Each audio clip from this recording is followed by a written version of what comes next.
Hey guys, what's up? And today I'm doing a review, a redo Redux review on ASTROWORLD by Travis Scott. Now, if you don't know who Travis Scott is, then sicko mode. If you don't know that song, then I don't know what to tell you, bro. Well, all I gotta say is that he's from Texas. I think from Houston, Texas, and he's a trap artist, psychedelic trap artist. And in this one, I'm very conflicted on this album because there are some good tracks and there's some forgettable tracks and there's just some tracks I want to go back to. There's some good tracks there are some good tracks that I like, but I still wouldn't go back to. But let's just start off with just a couple of songs that sound similar. And I think one of the downsides of this album already is that almost everything sounds similar except for Stop Trying to Be God and Coffee Bean. Which, let me start off with that. Those two, actually. They're actually very good, actually. I like Stop Trying to Be God's kind of heavenly sound with the harmonica. I think you got one of the Isley brothers from guess what, the Isley brothers there. You also got okay, that's pretty much all I gotta say about it. It's very heavenly, kind of uplifting in a way. It feels almost kind of like sounds like a song that's looking down on you. Honestly, I think sonically it's one of the happier and lighter tracks on the album.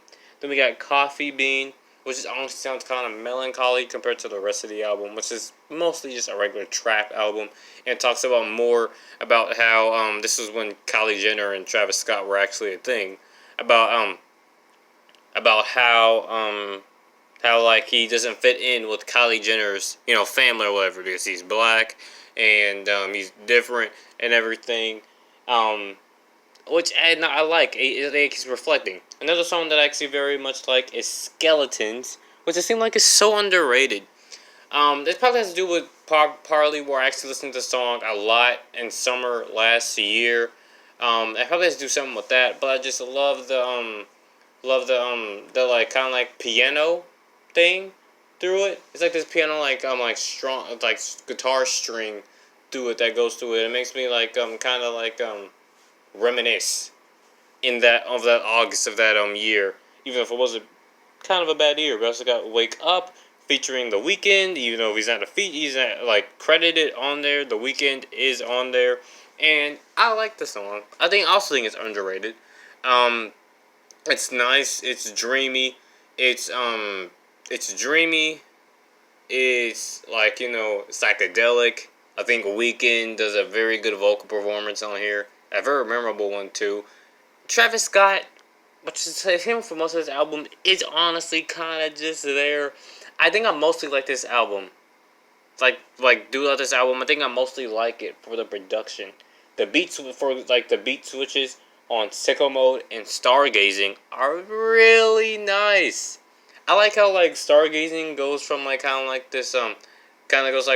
really good starting thing, we're just stargazing and everything, and then switches to it's almost like the sun is going down, but then switches to night on the beat switch. I really like it. We also got No Bystanders, which I've seen other reviewers be conflicted on. Some people like it, some people hate it. I personally like it. It's a nice hype track, honestly. We got I almost said Mo Bamba.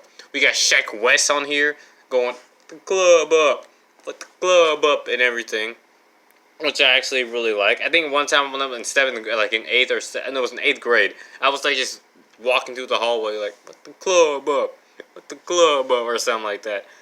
Yeah. Then we got ASTROTHUNDER and HOUSTONFORNICATIon, which again, I think I think both of those are underrated tracks. They have nice they have very similar background beats in it that make them seem kind of this time a lucid dream. I think there's a lot of dreaming in here, and I really like that. It's kind of a theme throw here. We also have finally the song Can't Say, where Don Toliver gives off a really good vocal performance in a verse. I feel like I would only go back to that song just because of him. This is another underrated song which I see here nobody talk about.